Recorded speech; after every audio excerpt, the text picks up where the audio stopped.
Coming up, we fly a new flight training airplane with Italian flair. Learn about the Frasca family and looking forward to our fly-in at the beach. And learn how the FAA funding a bill could affect your flying. AOPA Live this week begins in just a moment. Celebrate 20 years of Sonex aircraft by building and flying your dream. Quick handling, fun and capable kit aircraft models to suit your flying passions. Get the best performance per dollar with Sonex aircraft.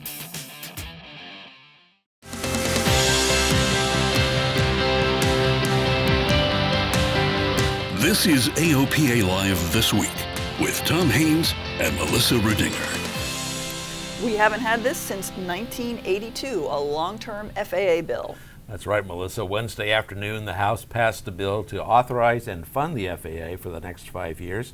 The Senate is expected to approve it and send it to the President in the next few days. No user fees, no giveaway of our air traffic control system to the airlines. Great win for general aviation on that part. And yes, this is a really big deal. It means the FAA can plan and implement major programs with the certainty that the money will be there for them.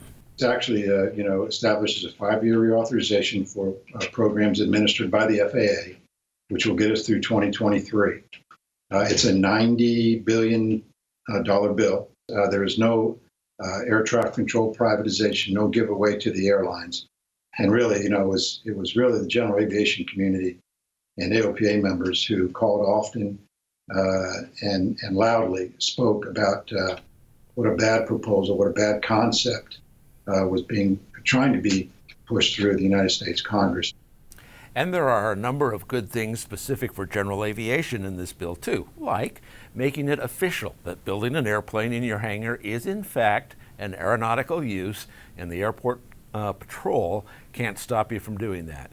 You know, Melissa, kind of a shame that we had to go all the way to Congress to get that put into law, but sometimes you got to do what you got to do. And we absolutely had to. I mean, most airports are reasonable and use common sense airport operators, but there were a few really rogue, I'll call them rogue, airport managers or airport authorities that were just ridiculous in what they would not allow. So this is really important legislation, not just the long-term funding part, which is critical, but also for things like the aeronautical use issue that we've been dealing with. Right, and there's some good things there for airport funding and a few other things. That said, there's still some things in there that we don't like, so the folks you work with down on Capitol Hill are still going to have some work to do. Yes, we are. We're working hard. Indeed. And great news for commercial drone operators. The FAA's now in the final test phase of the Lance system. Lance will make it much easier for commercial drones to get approval to fly in controlled airspace. Just ask through an approved app. In most cases, approval will come back immediately. Before Lance, it could take months to get an FAA's permission to fly a drone in controlled airspace. And if you want to learn more about Lance, King Schools is offering a free online course. The course uses video and interactive quizzes on how to teach drone pilots to use this new technology. You can find it at the URL there on your screen.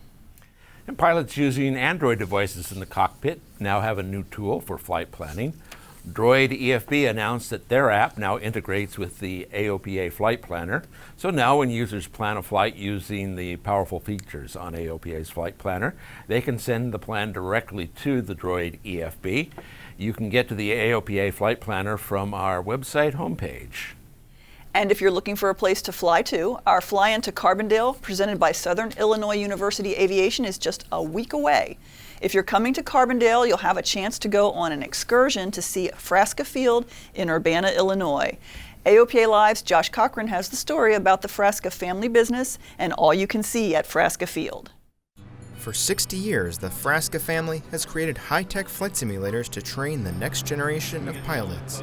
The company was founded by Rudy Frasca in 1958. Rudy learned to fly as a teenager, then joined the Navy where he was a flight instructor. Rudy thought there had to be a better way to train pilots and built the first simulator in his garage, starting what became Frasca International. He really believed in training pilots better and more safely, and that was just his passion, and that's how this company grew to become what it is today. Rudy shared his passion for flight and simulation with his kids, who now run the company. Frasca now makes a range of simulators from this new lower-cost RTD all the way up to full-motion Level D sims. We provide flight simulators to a lot of the universities around the nation and around the world, military organizations, airlines, any kind of flight training organizations for helicopters and fixed-wing aircraft. Frasca assembles all of their simulators here, in-house at the factory in Urbana, Illinois. And the company is growing. Global demand for simulators is increasing with a pilot shortage, and as simulators become even better training tools.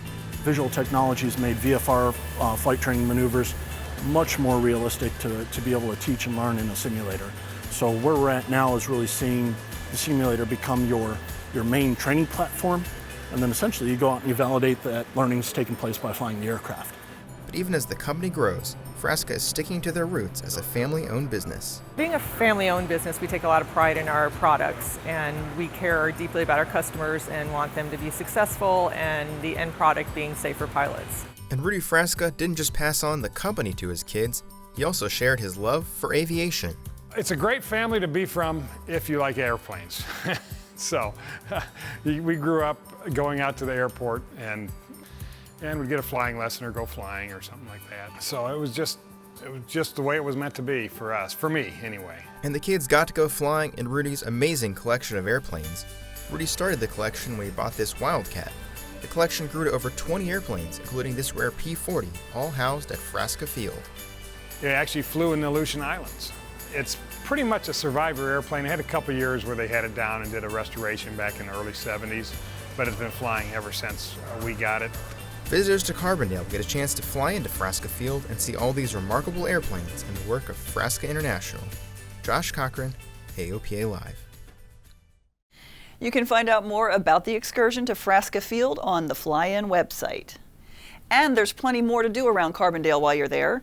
If you're looking for a place to eat, legendary 17th Street Barbecue is just minutes from the airport. If you're in the mood for a relaxing afternoon with a glass of wine, the Shawnee Hill Wine Trail features 11 wineries along a 25-mile scenic drive. Outdoor recreation also abounds in the rolling hills of southern Illinois. And you can get a head start on your weather planning for your flight to Carbondale thanks to the National Weather Service and the Kansas City Air Route Traffic Control Center. They've created a special weather app for the fly-in. You can use it to get a better idea of the regional conditions around Carbondale.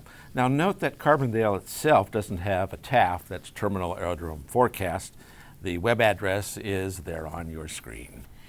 If you're in need of some sunshine and waves, join us as we head down to the Gulf. The AOPA Fly-In to Gulf Shores, presented by the Alabama Department of Transportation Aeronautics Division, caps off the year of fly-ins. It's October 26th and 27th. AOPA Live's Paul Harrop hit the beaches to find out what you can expect. You know, out of all the locations AOPA has put on our regional fly-ins over the last few years, this just might be my favorite. Welcome to Gulf Shores, Alabama, where there are miles and miles of gorgeous, free, clean, and family-friendly beaches for you to enjoy. What a wonderland. Gulf Shores is a vacationer's paradise. Well, of course, we have miles and miles of beach. Our water's very beautiful. It's got world-class beaches, a hometown feel, and the best southern hospitality you can imagine. We get about 6.5 million visitors a year. That many people can't be wrong. The draw is the beach, the main thing, and all the ecotourism. There's a state park and lots of ways to see the natural beauty of the coastal area. We have a national federal wildlife refuge here at Bon Secours Wildlife Refuge. This is one of the national bird stops for bird watching. We have 32 miles of the most beautiful beach you've ever seen that people are discovering every year. The area has plenty for shorter attention spans, too. We have tons of mini golf and arcades around the area, bowling. And if you love seafood, you can get it fresh and eat it right on the water. The airport and 3 host FBOs are working to make it perfect for you, and the AOPA events team has all the great programming you'd expect from an AOPA fly-in. So there are many great reasons for you to join us here in Gulf Shores, but one I don't think we've mentioned yet, the water temperature. It's still very warm this time of year, so you can get in the water and actually enjoy it instead of just flying over and looking at it. And bring the family. These beaches are fantastic. It's got that white sugar sand, the cleanest beaches I think I have ever seen. They literally clean them up every night. So it's a fantastic setting for a great event. The only thing that's missing is you, and I hope you'll fix that. In Gulf Shores, Alabama, Paul Harrop, AOPA Live. I don't know why Paul wasn't dressed for the beach. Anyhow, there are fly-out excursions from Gulf Shores, including to the National Aviation Museum in nearby Pensacola, and to the Airbus and Continental Motors factories in Mobile. Next week, we'll give you a look at what you can expect on the Continental Motors tour, so don't miss this fascinating peek behind the curtain. So, Gulf Shores, the last fly-in of the year. It's going to be fun. Here we come. And coming up after the break, we take a look at a personal hot air balloon. Another air taxi concept and flying a new 172 competitor. You're watching AOPA Live this week. You always knew it was your perfect airplane. Now it can have the perfect panel. Garmin G500 TXI and Garmin G600 TXI, the next generation of flight displays. General aviation is a powerful tool in times of need. The numbers released by Operation Airdrop after Hurricane Florence are a great example of that. This group of volunteer pilots worked with local activists at Raleigh-Durham International to get supplies to the most impacted areas. And get this, over 6 days, they moved nearly 281,000 pounds of supplies in 516 flights. Hundreds of pilots participated. The mass relief effort helped coastal North Carolina out of its immediate triage phase. It's now into long-term recovery. And the Civil Air Patrol also flew missions to ferry equipment for emergency responders. The AOPA Air Safety Institute just released a new video in the Accident Case Study series. This one is called Traffic Pattern Tragedy. The video deals with the plight of a Cirrus SR-20 landing in Houston. A series of miscommunications, go-arounds, and ultimately a departure from controlled flight resulted in a fatal crash. Air Safety Institute experts analyze the circumstances of the crash and discuss how to recognize and avoid the mistakes that led to this accident. You can find the video on the Air Safety Institute website. A French company is working on the first light sport hot air balloon. Flydo, that's the company, says the balloon will fit on a bike trailer. It will have a small electric or gas motor and a propeller so the pilot can maneuver back to their takeoff point. So Warren, this may be the first light sport, but I have to tell you, in the 80s, I flew something called a cloud hopper when I was in my balloon phase. Back in your balloon phase, yeah. You strap yourself in a little harness, strap a 10-gallon propane tank on your back, and up you go. I knew you were a little crazy. I didn't know you were that crazy. Yes, back in the day. And speaking of personal flying machines, yet another air taxi concept is flying. A company called Astro is fully embracing the Jetson analogy. The aircraft is called, believe it or not, Elroy. The Elroy is fully autonomous, controlled by a touch screen. I rub you, George. And finally this week, it may be hard to believe, but the cost for a new flight training airplane like a Cessna 172 or a Piper Archer approaches $400,000. And while airplane prices are going up, demand for trainers is also increasing. AOPA Online Associate Web Editor Dave Tullis has the story about a new, more affordable entry into the flight training market. It's a new trainer with Italian flair, and it costs $100,000 less than a new Cessna 172. The Vulcanair V1.0 is an airplane designed from Italy that is now coming to the United States. The model has the familiar look of a 172, but has a constant speed prop and a rear passenger door for extra room. The piston single comes with a glass panel including a Garmin G500, JP Instruments engine analyzer, and a Garmin GTN 650 in the panel. I recently flew the Vulcanair V1.0 in the US to see how it compared to the trusty 172 that I'm most used to. On a hot day at Florida's Miami Executive Airport, we smoothly pulled back on the leather-covered yoke to rotate at 65 knots. The airplane feels very familiar and performance is slightly better than a 172 with a higher cruise speed and faster climb out. Tell me what you like about the Vulcan Air V10.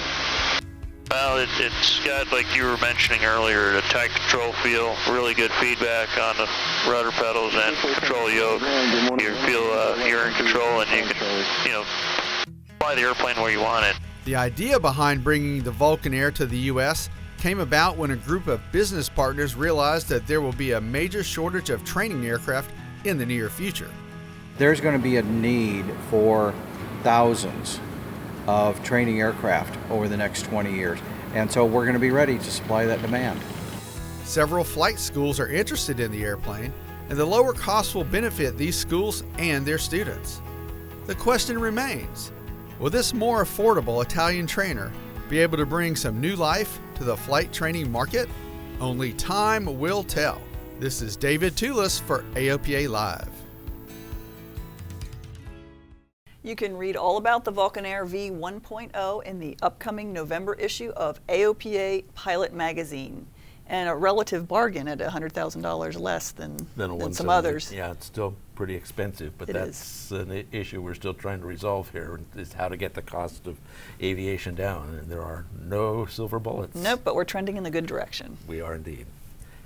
And that's it for the show this week. If you have any suggestions or story ideas, we'd love to hear from you. Our email address is aopalive@aopa.org. Thanks for watching, and we hope to see you here next Thursday.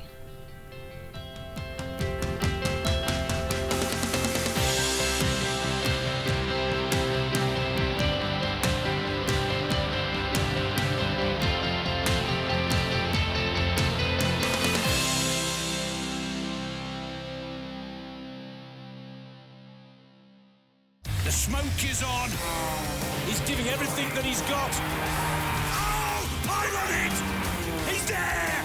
The Red Bull Air Race World Championship returns to Indianapolis Motor Speedway, October 6th and 7th. Tickets now on sale.